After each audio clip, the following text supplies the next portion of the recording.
Now, if you by accident poured liquid nitrogen on the inside and your ethane is solidified, as you can see here, or when you would put this ethane away to freeze a sample a bit later and you put a dome over it and the ethane turns like this, solid, there is a way to revive it.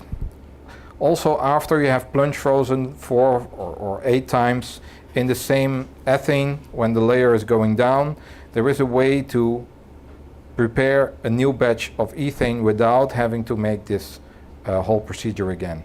And that's by using the same spider. So when the legs are down into the liquid nitrogen, it cools, but if you turn it upside down and you then place it on the top, it actually works in the opposite direction, because now these legs are in the atmosphere and they're warming the center. So you see that when we put the spider upside down on the ethane cup, the whole thing starts to boil and becomes liquid again. Now be aware that you're now getting away from the melting temperature of ethane, and you're also evaporating some ethane. So it could be that the liquid level is not at the right level anymore. So once you see that the ethane has become clear again, you can then take the spider off, if it's not too cold, turn it around and start again. So now we're cooling again. You can instantly come with your nozzle, open up the flow and refill it as you see fit until it again reaches the desired level.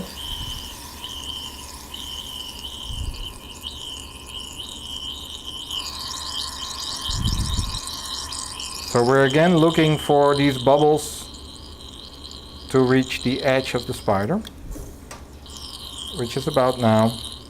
So again, I'm pulling the tip out with a bit of flow left. And now we simply wait again until we see that the ethane starts to solidify again at the edge, so that we know that the liquid ethane is again at its melting point of minus 180 degrees. And then we can remove with a pair of pliers the cooling spider, and we are again in the situation there where we can use this tray for freezing a new batch of samples. So now again we see that there is a small white ring edge being formed. So we're getting again close to the melting temperature of ethane, which we want to have also all the way down.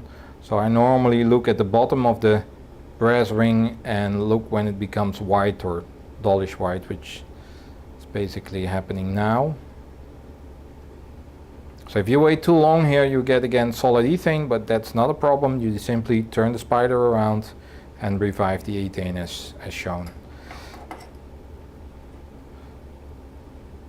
So now I'm confident that there is enough solid ethane on the edge of the wall at the bottom, that this is at its melting temperature.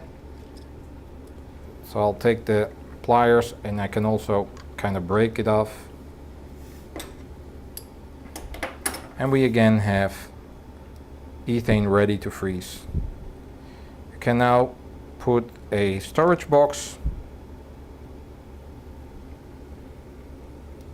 in here, and again you can hear it. That's again the light and frost, like you're frying something. You can see the heavy bubbling. So everything that hits nitrogen first needs to be cooled down. So remember, whenever you grab a grid with any pair of tweezers, make sure you first dip them in the liquid nitrogen. Wait for this hissing effect, so that you know that your tip is cold, and then you can actually handle your frozen grids. Otherwise you will devitrify your grids. So now we're ready to start freezing samples.